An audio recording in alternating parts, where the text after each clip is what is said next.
શ્રીમદ ભગવદ્ ગીતામાં અર્જુન ભગવાન શ્રી કૃષ્ણને કહે છે કે અનેક ભક્તો અનેક પ્રકારે તમારી ભક્તિ કરે છે, તમારી પૂજા કરે છે, તમારી ઉપાસના કરે છે.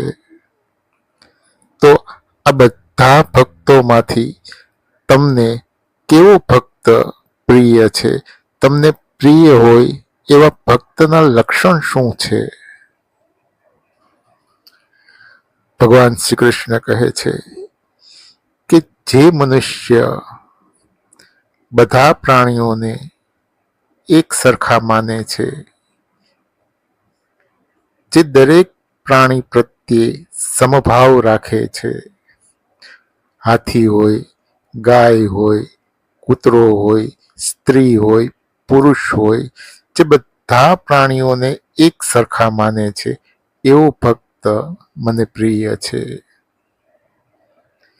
જે મૈત્રી ભાવના વાળો છે. ભગવાન શ્રી કૃષ્ણ અર્જુનને કહે છે કે જે મૈત્રી ભાવના વાળો છે, જે દરેક પ્રાણીને પોતાના મિત્ર સમજે છે, એવો ભક્ત મને પ્રિય છે. જે કરુણાથી ભરેલો છે. ભગવાન શ્રી કૃષ્ણ અર્જુનને કહે છે કે જેનામાં કરુણા છે, દયા ભાવ છે, દરેક જીવ પ્રત્યે જેના મનમાં કરુણા ભાવ છે, એવો ભક્ત મને પ્રિય છે.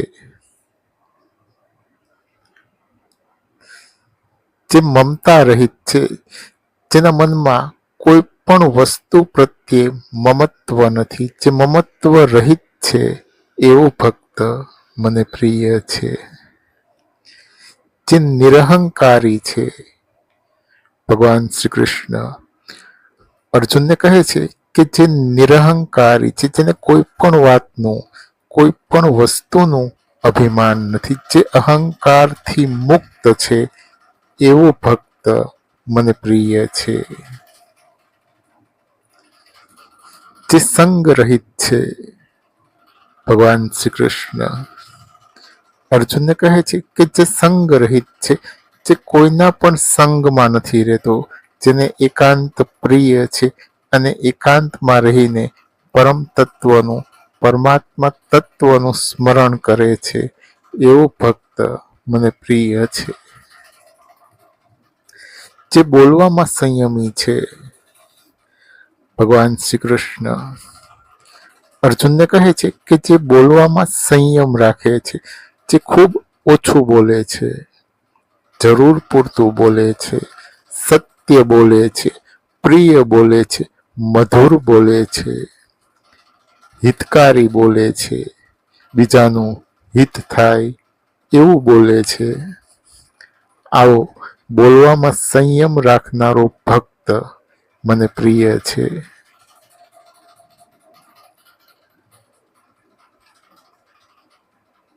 જે મનુષ્ય સુખ દુઃખ, ઠંડી ગરમી, રાગ દ્વેષ, જય પરાજય, નિંદા સ્તુતિ, માન અપમાન, આ બધામાં એક સરખો ભાવ રાખે છે, આવો મનુષ્ય, આવો ભક્ત મને પ્રિય છે.